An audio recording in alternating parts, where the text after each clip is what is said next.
1. The thing that crossed the road. It was late one night. My daughters, Heidi, who was 9 at the time, and Aiden, just 2, their dad Eli and I were driving home from visiting his family. We lived deep in Washington state, about 7 miles off the main road, near a national park. I was behind the wheel, only about a mile from home, when something moved just beyond the reach of our headlights. It crossed the road in 2 massive strides. Whatever it walked upright and had to be at least 8 feet tall. Eli and I turned to each other at the same time, both of us wide-eyed. "Did you see that? What was that?" I asked. "I don't know," Eli said, "but step on it." When we reached the top of our driveway, everything felt wrong. The night had fallen eerily silent, no crickets, no wind, nothing, and the air carried this thick, wet dog kind of smell. We were scared. I pulled Aiden into my lap and Heidi into the front seat beside me while Eli ran to unlock the front door. Then he rushed back, grabbed Heidi, and we all ran into the house.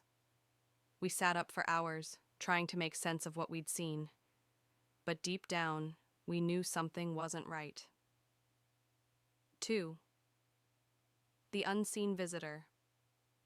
About a year later, Eli was out on a late-night HVAC call, and I decided not to wait up for him. I went to bed, expecting to hear from him later. But not long after lying down, I heard the back door open. Heavy footsteps made their way through the house. Eli's, I thought. I hate to admit it, but I pretended to be asleep. I just wasn't in the mood for conversation or anything else. I heard the footsteps come into our bedroom, the sound of clothes being taken off. Then the bed shifted as he climbed in beside me. After a few minutes, guilt crept in. I rolled over to put my arm around him. My arm landed on the mattress. There was no one there. I sat up in a panic, called his name, searched the house. Nothing. His work van wasn't in the driveway, so I called him. "Where did you go?" I asked. He sounded confused. "What do you mean?" "I'm still on my way home, about 40 minutes out." He swore he wasn't messing with me, and he never changed his story. A few nights later, something happened that made him start believing me. We were getting ready for bed. He went into the master bathroom to clean up while I climbed into bed. I watched him come out, flip off the light, and leave the door open. We talked for a while and started drifting off, when suddenly, the faucet in the bathroom turned on by itself. He jumped up to check it out. The bathroom door was closed. Odd, because there was no lock on it.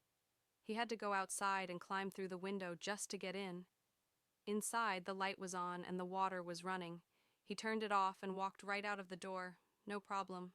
Things didn't feel normal after that. The next time he had a late call, I was too afraid to sleep in our bedroom.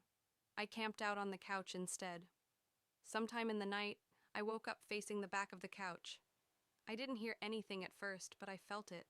Someone staring at me. And then I heard slow, steady breathing behind me. Terrified, I forced myself to turn around. To my relief, it was my youngest, now 3 years old, standing there. "What's wrong?" I whispered.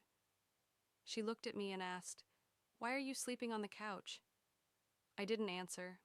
Instead, she said she had a bad dream and didn't want to be alone, so I followed her to her room and climbed into her tiny twin bed. I laid against the wall, and Aiden cuddled in beside me. It wasn't long before I found out why she didn't want to sleep against the wall.